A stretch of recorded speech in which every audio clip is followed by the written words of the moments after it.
Per la quarta e ultima batteria stanno per scendere in acqua Marco Spagnuolo, corsia 1, Stefano Scarabatti in 2, Alessandro Campostrini in 3, Francesco Peroni in 4, Marco Cesconi in 5, Simone Porcari in 6, Daniele Tononi in 7, Cristian Bassotto in corsia 8.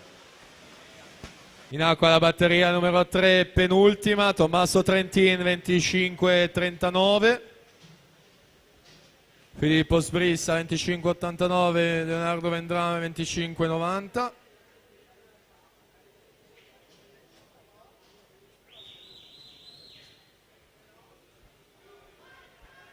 Siamo ormai nella vasca conclusiva, ancora Trentin dalla corsia 4.